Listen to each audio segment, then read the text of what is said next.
Les adaptateurs Wi-Fi. Les différents types d'équipements. Il existe différents types d'équipements pour la mise en place d'un réseau sans fil Wi-Fi.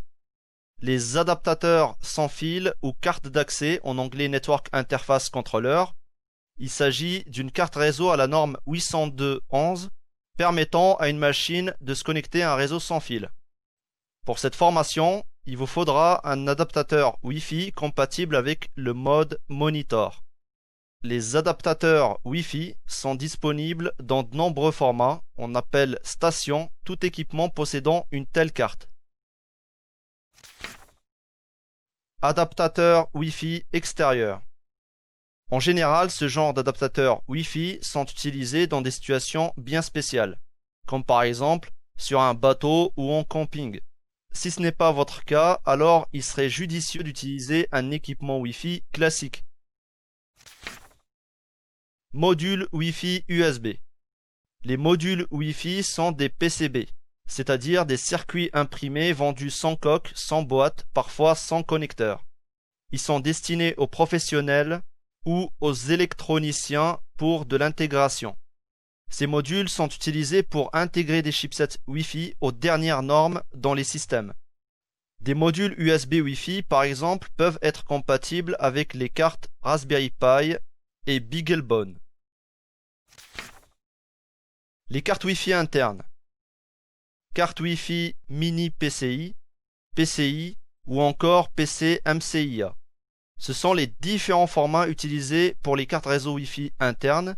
Ces dernières peuvent accepter l'injection, donc elles peuvent être utilisées en mode monitor. Ces cartes Wi-Fi internes posent certaines problématiques, notamment au niveau de la mobilité. Une carte Wi-Fi interne nécessite tout d'abord une compatibilité avec la carte mère de votre ordinateur et la présence d'un port PCI Express par exemple. Dans le cas d'un PC portable, le changement de l'antenne Wi-Fi sur une carte Wi-Fi interne ne sera pas possible à moins d'utiliser une carte ou une clé Wi-Fi USB externe. En plus de toutes ces problématiques, une carte réseau interne est difficile à déplacer d'un ordinateur à un autre, car ces derniers n'ont pas forcément la même configuration matérielle. Les adaptateurs Wi-Fi USB offrent les meilleures solutions, que ce soit au niveau de la compatibilité matérielle comme logicielle. L'accès aux adaptateurs Wi-Fi est immédiat et le changement d'antenne se fait assez facilement. Il faut savoir que chaque équipement Wi-Fi est prévu pour être utilisé dans des conditions différentes. Dans notre cas, les adaptateurs Wi-Fi USB ont toutes les qualités nécessaires afin de nous permettre d'effectuer des tests de sécurité dans les meilleures conditions. Je ne peux pas vous parler des adaptateurs Wi-Fi qui acceptent le mode monitor sans vous parler de l'Alpha Network Avus 036H, qui est une carte Wi-Fi USB haute puissance et haute sensibilité. Elle est sortie dans sa première version 500 mW en 2007. Elle était alors connue sous le nom d'Alpha 500 en référence à son fabricant Alpha Network et à sa puissance d'émission. En 2009, lui a succédé une nouvelle version encore plus performante avec une puissance d'émission portée à 1000 mW, soit 30 dBm et une sensibilité allant jusqu'à -99 dBm.